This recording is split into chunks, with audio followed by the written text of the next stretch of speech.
24 movie side channel நண்பர்கள் அனைவருக்கும் வணக்கம். இன்னைக்கு நம்ம பார்க்க போறது 47 டேஸ் அப்படின்ற சூப்பரான ஒரு தெலுங்கு மூவியை பத்தி தான் நம்ம பார்க்க போறோம். இந்த படம் 2020 வந்திருக்கு. ஒரு கிரைம் நடந்து 47 நாள்ல அதுல இருக்கிற மர்மங்களை ஹீரோ கண்டுபிடிக்கிறாரு. ஒவ்வொரு சீனும் பரபரப்பா இருக்கும். இப்ப நம்ம படத்துக்குள்ள போவோம். ஸ்டார்டிங் சீனே பீச் ஓரமா ஒருத்தர் இறந்து கிடக்குறாரு. போலீஸ் மீடியா எல்லாம் அந்த இடத்துல இருக்காங்க. அடுத்த சீன்ல ஹீரோவை காமிக்கிறாங்க. இவரோட பேர் சத்யா, ஏசிபியா இருக்காரு. ஆனா 6 மாசம் சஸ்பெண்ட் பண்ணிருக்காங்க. ஒரு பீச்ல தனியா இருக்கிறாரு. அப்ப அவரோட ஒய்ஃப் கடல்ல காலை நினைச்சிட்டு வரலான்னு கூப்பிடுறாங்க. அங்கெல்லாம் போக வேணாம்னு சொல்லிக்கிட்டே பின்னாடியே போறாரு. அங்க 2 பேர் உட்காந்துருக்காங்க. இங்கெல்லாம் வரக்கூடாதுன்னு ஹீரோ கிட்ட சொல்றாங்க. ஹீரோ தன்னோட ஒய்ஃபோட பேரை சொல்லிக்கிட்டே மறுபடியும் அங்க போறாரு. நின்றுகிட்டு இருந்த 2 பேரும் இங்க யாருமே இல்லைன்னு சொல்றாங்க. அப்புறம் தான் தெரியுது ஹீரோட ஒய்ஃப் அங்க இல்லைன்னு. ஹீரோ இவ்வளவு நேரம் ஒய்ஃப் கூட பேசினதா கற்பனையில் இருந்திருக்காரு. ஹீரோட ஒய்ஃப் கொஞ்ச நாளைக்கு முன்னாடி தான் தற்கொலை பண்ணி இறந்திருக்காங்க. அதை நினைச்சு அவர் ஒரு மாதிரி ஆயிட்டாரு. தன்னோட பொண்ணை ஃப்ரெண்டோட வீட்டில் விட்டுருக்காரு. அவரோட பேர் ராஜாராம். பொண்ணுகிட்ட டெய்லி ஃபோனில் பேசுவார். அப்பப்போ நேர்லையும் போய் பார்த்துக்கிறாரு. இப்போ ஹீரோ ஃப்ரெண்டோட வீட்டுக்கு வந்திருக்காரு. இவர் ஒரு போலீஸ் ஆஃபீஸர் தான். ஒரு குற்றவாளியை பிடிக்க போகும்போது காலில் குண்டு பாய்ஞ்சிருக்கும். அதனால் இவரால் நடக்க முடியாது. போலீஸ் வேலைக்கு ஃபிட் இல்லைன்னு சொன்னதுனால இப்போ வீட்டில் தான் இருக்காரு. அடுத்த சீனில் டிவியில் ஒரு நியூஸ் காட்டுறாங்க. ஸ்டார்டிங் சீன்ல பீச் ஓரமா ஒருத்தர் இறந்து கிடப்பார்ல, அவர் யாருன்னா ஒரு பெரிய மெடிக்கல் கம்பெனியோட ஓனர். இவரோட பேர் சீனிவாஸ். கையில இருக்கிற வெட்டு காயத்தை வச்சு தற்கொலை பண்ணிக்கிட்டாருன்னு போலீஸ் கேஸை க்ளோஸ் பண்றாங்க. ஆனா யாரோ இது தற்கொலை இல்ல, கொலைதான், மறுபடியும் விசாரணை பண்ணணும்னு ஆன்லைன்ல புகார் கொடுத்துருக்காங்க. ஆனா ஆள் யாருன்னு தெரியல. இப்போ ஒரு போலீஸ் ஆபீசரை காட்டுறாங்க. இவரோட பேர் ரவி. இவர் தான் இந்த வழக்கை விசாரிக்கிறாரு. ரவி இப்ப ஹீரோட வீட்டுக்கு தான் வந்திருக்காரு. 2 பேரும் ஃப்ரெண்ட்ஸ் தான். உன்னோட ஒய்ஃபே நினைச்சுக்கிட்டு இருக்காத, உன் பொண்ணை நினைச்சுப்பாரு, ஒரு புது லைஃபை ஸ்டார்ட் பண்ணுன்னு ரவி ஹீரோ கிட்ட சொல்றாரு. ஹீரோ டாபிக்கை மாத்துறதுக்காக கேஸ் எப்படி போயிட்டு இருக்குன்னு கேட்கிறாரு. இது கண்டிப்பா தற்கொலை தான், 2 நாள்ல ரிப்போர்ட்டை கொடுத்துருவேன்னு சொல்றாரு. இவர் கான்பிடென்டா சொல்றதுக்கு என்ன காரணம்னா, சீனிவாஸ் சாகிறதுக்கு முன்னாடி தற்கொலை பண்ணிக்க போறதா மெசேஜ் அனுப்பிச்சிருக்காரு. அதனாலதான் இவர் இப்படி சொல்றாரு. சீனிவாஸ் இறந்து இதோட 40 நாள் ஆகுது. 2 நாளைக்கு அப்புறம் ரவி ஹீரோவுக்கு கால் பண்றாரு.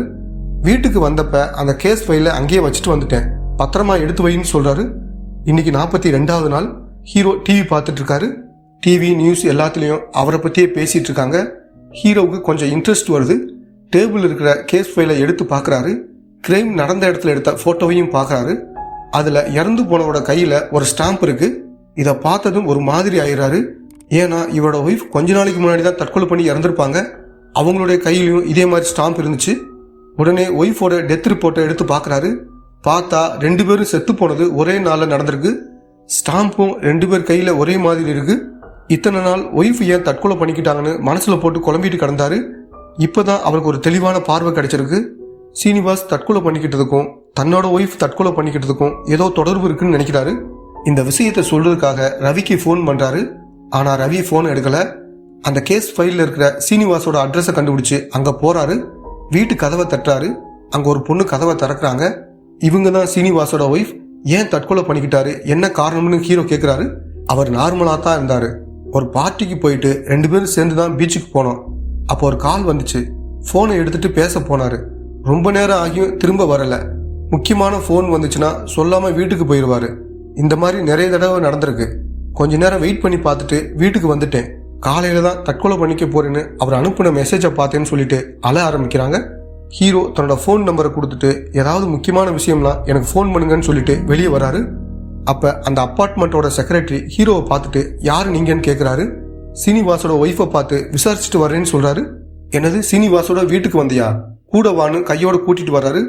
அங்க கதவு லாக் ஆயிருக்கு. அவர் இறந்ததுக்கு அப்புறம் வீடு பூட்டி தான் இருக்கு. இப்ப வீட்டோட சாவியே என்கிட்ட தான் இருக்கு. அவருக்கு கல்யாணமே இன்னும் ஆகலன்னு சொல்றாரு.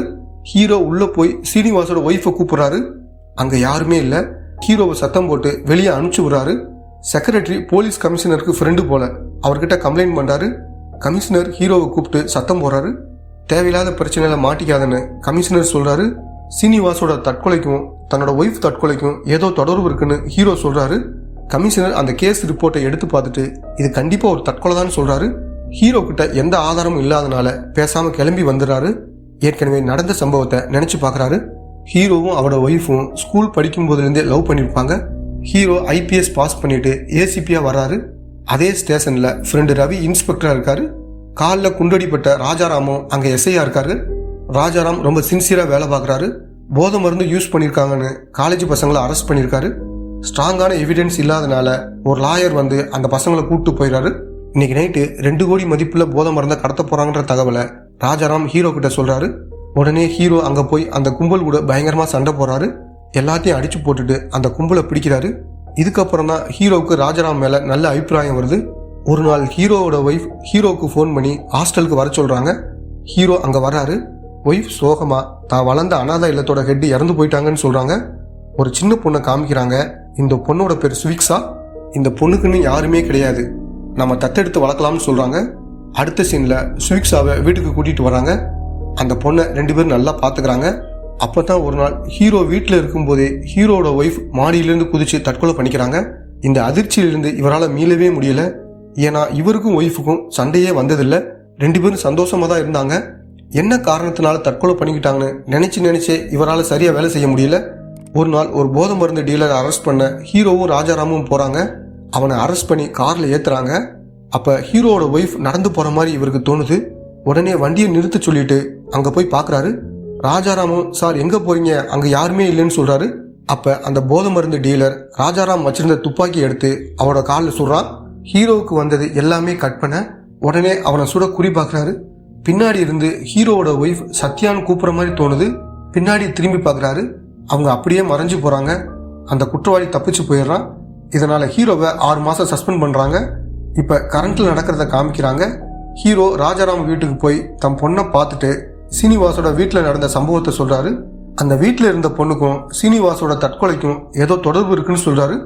அடுத்த சீன்ல சீனிவாசோட கையிலையும் தன்னோட ஒய்ஃப் கையில இருந்த ஸ்டாம்ப் எந்த கிளப்போடு இருந்து கண்டுபிடிச்சு அங்க போய் விசாரிக்க ஆரம்பிக்கிறாரு. அங்க வந்திருந்தவங்களோட லிஸ்ட் எல்லாத்தையும் பாக்குறாரு. அதுல அவரோட ஒய்ஃப் பேரும் சீனிவாசோட பேரும் இருக்கு.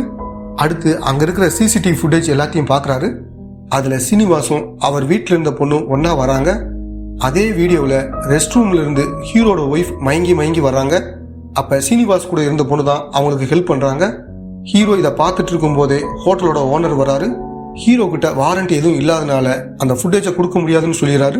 அடுத்து சீனிவாசோட மெடிக்கல் கம்பெனிக்கு போய் மேனேஜர் கிட்ட விசாரிக்கிறாரு. எந்த ஒரு விஷயமும் கிடைக்கல. ஏதாவது தகவல் கிடைச்சுன்னா எனக்கு கால் பண்ணுங்கன்னு சொல்லிட்டு கிளம்பி போறாரு. அடுத்து சீனிவாசோட அப்பார்ட்மெண்ட்டுக்கு போறாரு. அங்க இருக்கிற ஒருத்தர்கிட்ட தான் ஒரு போலீஸ் ஆஃபீஸர் உன்னோட ஹெல்ப் வேணும்னு ஏற்கனவே சொல்லியிருப்பாரு. அவரும் கீயை எடுத்துட்டு வந்து கதவை திறக்கிறாரு. உள்ள போய் தேடி பாக்குறாங்க. ஆனா எந்த உருப்படியான தகவலும் கிடைக்கல. அப்படியே பால்கனியில நின்று பாக்குறாரு. சில பொண்ணுங்க ஜூம்பா கிளாஸ்க்கு போறத பாக்குறாரு. இவருக்கு ஏதோ ஞாபகம் வருது. அன்னைக்கு ஹீரோ கிட்ட பேசின பொண்ணும் இதே மாதிரி தான் ட்ரெஸ் போட்டிருப்பாங்க. ஒருவேளை அவங்க இதே ஜூம்பா கிளாஸ்க்கு வந்திருக்கலாம்னு நினைச்சு அந்த இடத்துக்கு போய் செக் பண்றாரு. ரிஜிஸ்டர்ல ஹீரோ தடவை இந்த அபார்ட்மெண்ட்டுக்கு வந்தபோது யாரெல்லாம் இங்க வந்திருக்காங்கன்ற லிஸ்ட்டை பாக்குறாரு. அதே மாதிரி கொலை நடந்தப்ப யாரெல்லாம் அன்னைக்கு வரல அந்த லிஸ்டையும் செக் பண்றாரு. இந்த 2 லிஸ்டையும் பாக்குறப்ப ஒரு பொண்ணு மேட்ச் ஆகுறாங்க. அவங்களோட பேர் கிறிஸ்டியானா. அவங்கள பத்தி விசாரிச்சுட்டு அட்ரஸ் கேட்கிறாரு. ஆனா சிஸ்டத்துல ப்ராப்ளம் இருக்கிறதுனால அட்ரஸை கொடுக்க முடியல. ஹீரோட நம்பரை வாங்கிட்டு சிஸ்டம் சரியானதும் அட்ரஸ் அனுப்பிச்சு வைக்கிறேன்னு சொல்றாங்க. அடுத்த சீன்ல சீனிவாசோட மெடிக்கல் கம்பெனி மேனேஜர் ஹீரோவுக்கு ஃபோன் பண்றாரு. அவர் நார்மலா தான் இருந்தாரு. எந்த கடன் பிரச்சனையும் கிடையாது. நான் தான் போலீஸுக்கு ஆன்லைன்ல புகார் கொடுத்தேன். நிறைய தடவை ஒரு பொண்ணு கூட அவர் போனதை பார்த்திருக்கேன். கல்யாணம் பண்ணிக்க போறீங்களான்னு கேட்டதுக்கு உங்க வேலையை பாருங்கன்னு மூஞ்சில் அடிச்ச மாதிரி பேசுனதா மேனேஜர் ஹீரோ கிட்ட சொல்றாரு.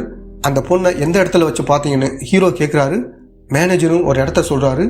ஹீரோ அந்த ஏரியாவுக்கு போய் தேடி பார்க்கறாரு. ஹீரோ எதிர்பார்த்தபடியே அந்த பொண்ணை பார்த்துறாரு. அவங்க ஒரு ஆட்டோவில் ஏறி போறாங்க. ஹீரோவும் அந்த ஆட்டோவையே ஃபாலோ பண்றாரு. கரெக்டா ஒரு சிக்னல் கிட்ட ஆட்டோ கிட்ட போயிடுறாரு. ஆனா ஆட்டோவில் அவங்க இல்லை. இவர் நடு ரோட்டில் நின்று ஆட்டோவை நிப்பாட்டி விசாரிக்கிறத தப்புன்னு நியூஸ்ல சொல்றாங்க. இதை பார்த்த கமிஷனர் ஹீரோவை கூப்பிட்டு திட்டுறாரு.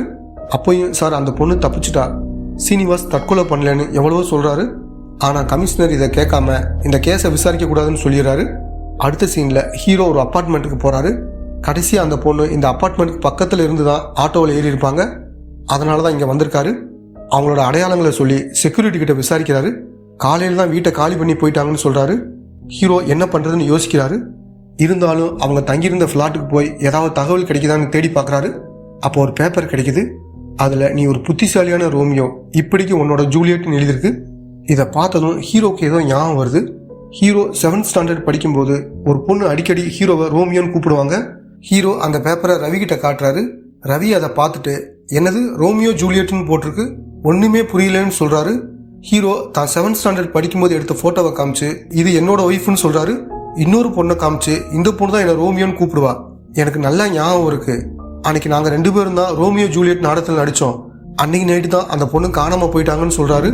உன் கூட படித்த பொண்ணுக்கும் இந்த கேஸுக்கும் என்ன சம்பந்தம், உன்னோட ஒய்ஃப் இறந்ததுக்கப்புறம் நீ ரொம்ப யோசிக்கிற, ஃப்ரீயாக விடுன்னு சொல்லிட்டு கிளம்பி போகிறாரு. இதில் ஏதோ மர்மம் இருக்குது, இதை கண்டுபிடிக்கணும்னு நினச்சி ஸ்கூலில் எடுத்த ஃபோட்டோவை பார்க்குறாரு. அதே நேரத்தில் அந்த பொண்ணை காமிக்கிறாங்க.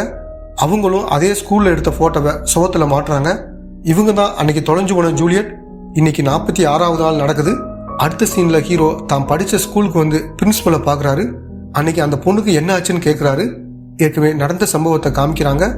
பிரின்சிபல் தான் இவங்க 2 பேரையும் ரோமியோ ஜூலியட் நாடகத்தில் நடிக்க செலக்ட் பண்ணுறாங்க. அதுக்கப்புறம் இவங்க 2 பேரும் நாடகத்துக்காக ப்ராக்டிஸ் பண்ணுறாங்க. அடுத்து நாடகம் ஆரம்பிக்கிறதுக்கு கொஞ்ச நேரத்துக்கு முன்னாடி பியூன் பிரின்சிபல் கிட்ட மேடம் உங்களுக்கு ஃபோன் வந்திருக்குன்னு சொல்கிறாரு. அவங்களும் நடந்து ரூமுக்கு வராங்க. அப்போ ஒரு ஆள் மேலேருந்து கீழே விழுகிறான். அப்படியே மேலே பார்க்குறாங்க. அங்கே ஜூலியட் நிற்கிறா. வெளியில் தெரிஞ்சால் ஸ்கூலோட பேர் கெட்டு போகும்னு நினச்சி போலீஸ்கிட்ட வேற மாதிரி சொல்லி சமாளிச்சிட்டோம். அதுக்கப்புறம் அந்த பொண்ணும் ஸ்கூலை விட்டு போயிட்டான்னு சொல்கிறாங்க. அடுத்த சீனில் ஜூலியட் கிட்ட இருந்து ஹீரோவுக்கு ஒரு மெசேஜ் வருது. ஒரு மசூதிக்கு ஹீரோவை வர சொல்கிறாங்க. ஹீரோ மசூதிக்கு வராரு. இன்னைக்கு தான் 47வது நாள். ஜூலியட் அங்கே வர்றாங்க. அவங்கள பார்த்ததும் முதல்ல தன்னோட ஒய்ஃபை பற்றி விசாரிக்கிறாரு. ஒய்ஃபோட ஃபோட்டோவை காமிச்சு அன்னைக்கு கிளப்பில் என் ஒய்ஃபோட என்ன பேசுறேன்னு கேட்குறாரு. அன்னைக்கு ஹீரோவோட ஒய்ஃப் ரொம்ப குடிச்சிருந்ததாகவும் அதுக்கப்புறம் ஒரு ஆள் கூட போனதாகவும் சொல்கிறாங்க. அந்த ஆள் யாருன்னு தெரியுமான்னு கேட்குறாரு. யாருன்னு தெரியல, ஆனால் முகத்தை பார்த்தா கண்டுபிடிச்சிருவேன்னு சொல்கிறாங்க. அன்னைக்கு ஏன் ஸ்கூலை விட்டு போயிட்டேன்னு கேட்குறாரு. ஏற்கனவே நடந்த சம்பவத்தை காட்டுறாங்க. ட்ராமாவுக்கு ரெடி ஆகிட்டு நடந்து வர்றாங்க. ஒரு டீச்சர் நல்லா குடிச்சிட்டு தப்பாக நடக்க முயற்சி பண்ணுறான். அவங்ககிட்ட இருந்து தப்பிக்கிறதுக்காக அவனை தள்ளி விடுறாங்க. கீழே விழுந்து இறந்து போகிறான். போலீஸ் வந்தால் நம்மளை அரெஸ்ட் பண்ணிடுவாங்கன்னு நினச்சி ஸ்கூலை விட்டு ஓடி போனதா சொல்கிறாங்க. அன்னைக்கு நான் பார்த்தப்ப சீனிவாசோட வீட்டில் என்ன பண்ணிக்கிட்டு இருந்தேன்னு கேட்குறாரு. நடந்த சம்பவத்தை சொல்ல ஆரம்பிக்கிறாங்க. இவங்க தான் சீனிவாசை முதல்ல லவ் பண்ணியிருக்காங்க. அதுக்கப்புறம் தான் அவரும் லவ் பண்ண ஆரம்பிச்சிருக்காரு. ஒரு நாள் சீனிவாஸ் கிட்ட நாம் 2 பேரும் கல்யாணம் பண்ணிக்கிறோம்னு கேட்குறாங்க. இப்போதைக்கு வேணாம், என்னோட ஃபீல்டில் சாதிச்சதுக்கு அப்புறம் கல்யாணம் பண்ணிக்கிறோம்னு சொல்கிறாரு. இதை கேட்டு அவங்க சோகமாயிடுறாங்க. அதனால ஒரு ஃப்ளாட்டை வாடகைக்கு எடுத்து அப்பப்போ 2 பேரும் மீட் பண்ணிக்கிறாங்க. அந்த அப்பார்ட்மெண்ட்டில் இருக்கவங்க சந்தேகப்படுவாங்கன்னு நினச்சி தான் ஜூம்பா கிளாஸில் அங்கே ஜாயின் பண்ணியிருப்பாங்க. 2 பேரும் மீட் பண்ணுறத யாருக்கும் தெரியாமல் பார்த்துக்கிறாங்க. சீனிவாஸ் சாகிறதுக்கு முதல் நாள் 2 பேரும் ஒரு கிளப்புக்கு போகிறாங்க. அன்னைக்கு தான் இவங்களுக்கு சீனிவாஸ் ஒரு பெரிய போதை மருந்து டீலர்னு தெரிய வருது. இவரோட கம்பெனியில் வச்சு தான் போதை மருந்து தயார் பண்ணுறாரு. இதனால் கோடிக்கணக்கான பணம் வந்திருக்கு. இதை தெரிஞ்சதும் உன்னை தேடி வந்தது என்னோட தப்பு தான், சின்ன வயசுலேருந்து உன்னை லவ் பண்ணேன், அது எவ்வளோ பெரிய தவறுன்னு இப்போ எனக்கு புரிஞ்சு போச்சுன்னு சொல்கிறாங்க. இதை கேட்ட அவர் என்னது சின்ன வயசுலேருந்து என்னை லவ் பண்ணியான்னு கேட்குறாரு. இப்போ தான் இவங்க ஏன் சீனிவாசை தேடி வந்து லவ் பண்ணாங்கன்ற விஷயத்தை காமிக்கிறாங்க. ஹீரோவும் இவங்களும் ரோமியோ ஜூலியட் நாடகத்துக்காக ப்ராக்டிஸ் பண்ணும்போதே ஹீரோவை விரும்ப ஆரம்பிச்சிருப்பாங்க. வளர்ந்த பிறகு ஹீரோவை தேடி இருக்காங்க. ஹீரோவோட உண்மையான பேர் சத்யதேவ், எல்லாம் சத்யான்னு கூப்பிடுவாங்க. அதே போல் சீனிவாசோட உண்மையான பேர் சத்ய சீனிவாஸ். இவரும் ஹீரோ படித்த ஸ்கூலில் தான் படிச்சிருக்காரு. அந்த பேர் குழப்பத்தில் தான் அவங்க சீனிவாசை லவ் பண்ணியிருக்காங்க. சீனிவாசுக்கு இந்த உண்மை தெரிய வந்ததும் நான் ஒன்றும் உன்னோட ரோமியோ இல்லைன்னு சொல்கிறாரு. கோபமாக கிளம்பும் போது சீனிவாஸ் அவங்ககிட்ட தப்பாக நடக்க முயற்சி பண்ணுறாரு. அப்போ அவர் கையில் வச்சிருந்த பாட்டிலை பிடுங்கி அவரோட தலையில் அடிச்சுட்டு அங்கிருந்து போகிறாங்க. தான் தான் அவனை கொலை பண்ணதான் நினச்சிக்கிட்டு போலீஸில் சரண்டர் ஆகிடலாம்னு நினைக்கிறாங்க. ஆனால் அதுக்குள்ளே போலீஸே அவரோட டெத்தை தற்கொலைன்னு சொல்லிடுறாங்க. அதனால் போலீஸுக்கு போகலை. இவங்க 2 பேரும் லவ் பண்ண விஷயம் யாருக்குமே தெரியாது. போலீஸ் இந்த கேஸை மறுபடியும் விசாரிக்க போகிறாங்கன்னு தெரிஞ்சதுனால தன்னோட ஃபோட்டோவை எடுக்க சீனிவாசோட ஃப்ளாட்டுக்கு வந்திருக்காங்க. அப்போ தான் ஹீரோ அவங்கள பார்த்துருப்பாரு. அவங்களும் யாருன்னு தெரியாமல் சீனிவாசோட ஒய்ஃப் மாதிரி நடிச்சிருப்பாங்க. அன்னைக்கு ஒரு நாள் டிவியில் ஹீரோவோட நியூஸை பார்த்ததும் அவரோட பேர் சத்யான்னு தெரிய வந்திருக்கு. அவரை பற்றின ஃபுல் டீட்டெயில்ஸை விசாரிச்சுட்டு நம்ம தேடின ரோமியோ இவர் தான் தெரிய வந்திருக்கு. ஹீரோவை மீட் பண்ண சொன்னது இதை சொல்கிறதுக்காக மட்டும் இல்லை, சீனிவாஸ் தன்னோட கோட்டில் ஒரு பேப்பரை வச்சுருக்காரு. இது ரொம்ப முக்கியமானதுன்னு ஜூலியட் கிட்ட சொல்லியிருப்பாரு. அதை அவங்க எடுத்துகிட்டு வந்திருப்பாங்க. கொஞ்ச நாளைக்கு முன்னாடி தான் சில பேர் இவங்கள ஃபாலோ பண்ணியிருப்பாங்க. இதை பற்றி சொல்லத்தான் ஹீரோவுக்கு மெசேஜ் அனுப்பிச்சிருப்பாங்க. அந்த நேரத்தில் ஒருத்தர் முகத்தை மறைச்சிட்டு வந்து அவங்கள பார்த்து சொல்கிறான். ஜூலியட் கையில் குண்டு பாஞ்சிருக்கு. உடனே அவங்கள தூக்கிட்டு வராரு. அங்கே நின்றுக்கிட்டு இருந்த வேன் டிரைவர்கிட்ட நான் ஒரு போலீஸ், இந்த ஹாஸ்பிட்டலுக்கு கொண்டு போங்கன்னு சொல்லிட்டு அவரோட ஃபோன் நம்பரை வாங்குறாரு. உடனே துப்பாக்கியில் சுட்டவனை துரத்தி ஓடுறாரு. அவனை பிடிச்சி அவனோட முகத்தை பார்க்குறாரு. அவன் வேற யாரும் இல்லை, ஹீரோ கிட்ட இருந்து தப்பிச்சு போன போதை மருந்து டீலர் தான். இவன் தான் ராஜாராம காலில் சுட்டிருப்பான். ஹீரோவை தள்ளி விட்டு அங்கிருந்து தப்பிச்சு போயிடுறான். உடனே நேராக கமிஷனர்கிட்ட வந்து நடந்த விஷயத்த சொல்கிறாரு. அவ்வளவு சொல்லியும் ஏன் இந்த வழக்கை விசாரிக்கிறேன்னு திட்டாரு. ஒரு சான்ஸ் கொடுங்கன்னு கேட்குறாரு.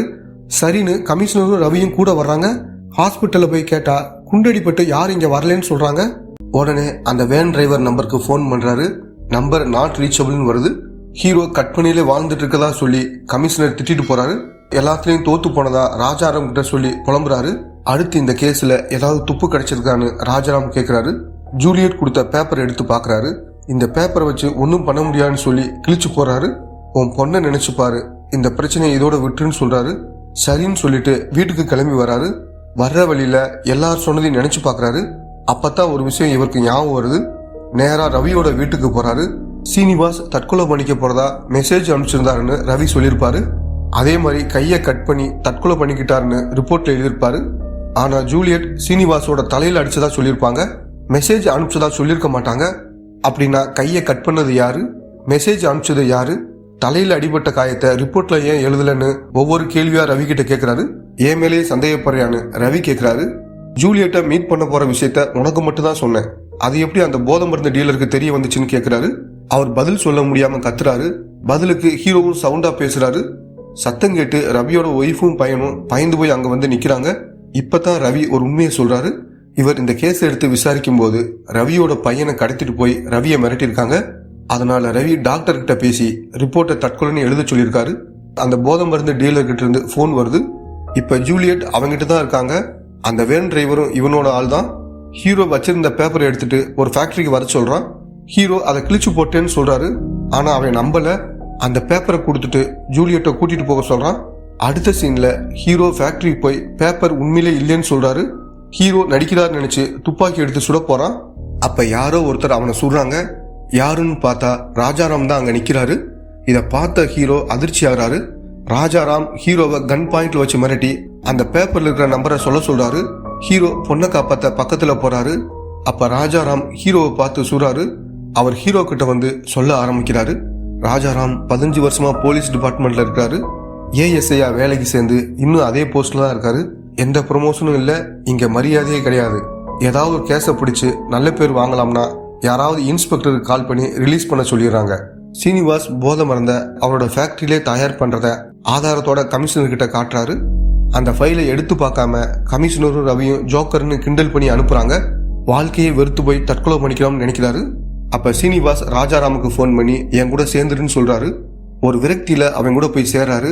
அங்க நல்ல மரியாதை கிடைக்குது. பிசினஸையும் நல்லா டெவலப் பண்ணிக்கிறாரு. ஒரு கட்டத்துல சீனிவாச மிஞ்சுற அளவுக்கு டெவலப் ஆகிறாரு. அன்னைக்கு கிளப்ல சீனிவாஸ் ஒரு நைஜீரியாக்காரங்கிட்ட டீல் பேசுறாரு. போதை மருந்து ரெடியா இருக்கு, பணம் டிரான்ஸ்பர் ஆனதும் அந்த கண்டெய்னரோட நம்பரை உனக்கு தரேன்னு சொல்றாரு. எதிர்த்தாப்புல ராஜாராம் உட்காந்து இவங்களை பார்த்துட்டு இருக்காரு. என்ன பாக்குற, தெருநாயை கொண்டு வந்து வீட்டுல வச்சேன் பாரு, என்ன சொல்லணும்னு ராஜாராம திட்டுறாரு. சீனிவாச எப்படியாவது கொல்லணும்னு ராஜாராம் நினைக்கிறாரு. சீனிவாச ஃபாலோ பண்ணி வராரு. அப்ப ஜூலியட் சீனிவாச பாட்டில் வச்சு அடிச்சுட்டு அந்த பேப்பரையும் எடுத்துட்டு போயிடறாங்க. அதுக்கப்புறம் ராஜாராம் சீனிவாசோட கையை கட் பண்ணி கொலை பண்றாரு.